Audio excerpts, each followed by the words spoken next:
Je lis du livre de 1 Roi chapitre 17, au verset 20 ce qui suit.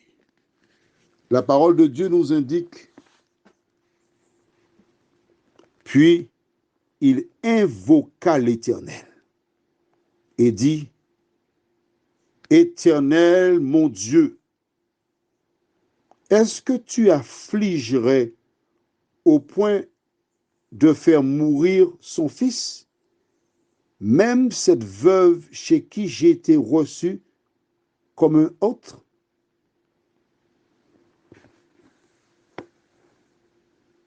Prions. Notre Seigneur, notre Dieu, alors que nous découvrons cette référence,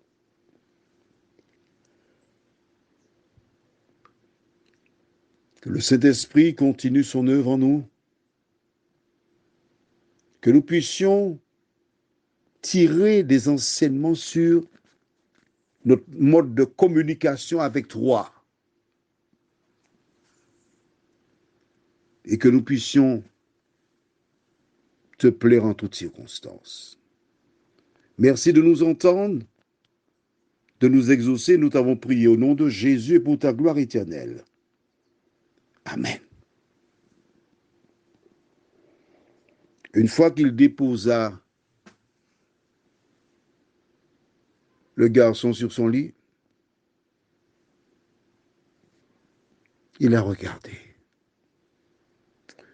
Combien de temps qu'il est mort, je ne sais pas.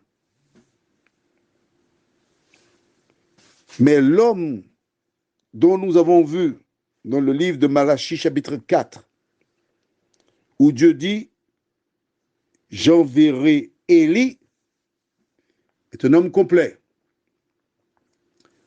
Nous avons vu que c'est un serviteur de l'Éternel. Il est au service de Dieu. Nous avons vu que c'est un serviteur qui est fidèle, qui obéit et qui fait exactement ce que Dieu dit de faire. Un serviteur qui comprend les situations sans avoir à recevoir des notes mot à mot. Car découvrir que c'était cette femme-là qui devait le nourrir, il fallait qu'il fasse la démarche. Un homme pacifique. En effet, lorsque la femme l'a accusé, il n'a pas cherché à se justifier, ni à tenir des propos désobligeants, non. Il s'est contenté de demander lui la main. Donne-moi ton fils. Il le prit et il monta dans la chambre haute. Plaça le gamin sur son lit. Il n'a pas affaire avec le gamin, il a affaire avec Dieu.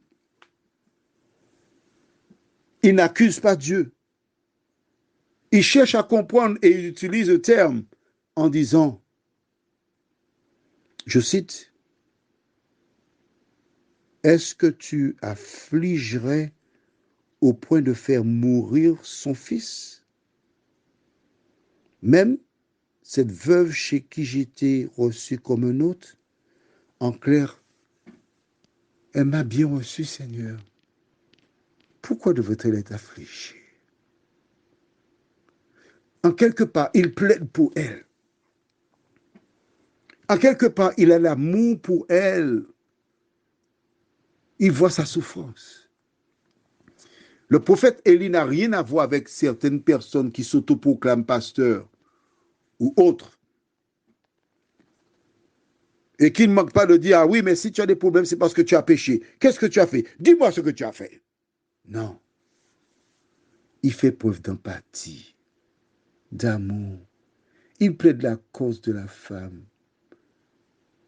Il voit sa souffrance. Il entend ses larmes. Le véritable serviteur de Dieu, c'est celui qui pleure avec ceux qui pleurent. C'est celui qui porte les fardeaux les uns des autres. C'est celui qui se tient près de celles et ceux qui n'ont pas d'espérance.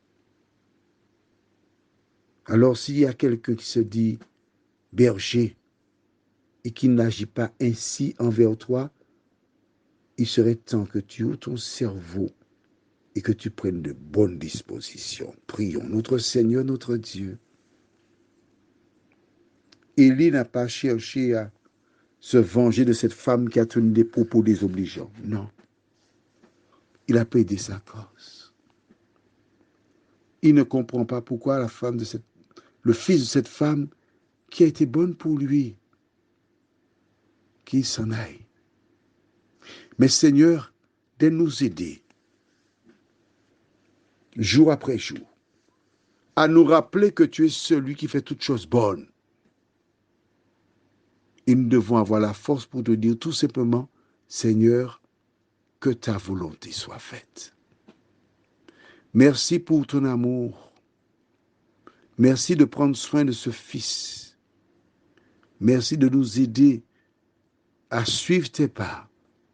Nous t'en prions au nom de Jésus pour ta gloire éternelle. Amen. Que l'Éternel continue son œuvre en toi. Bon courage.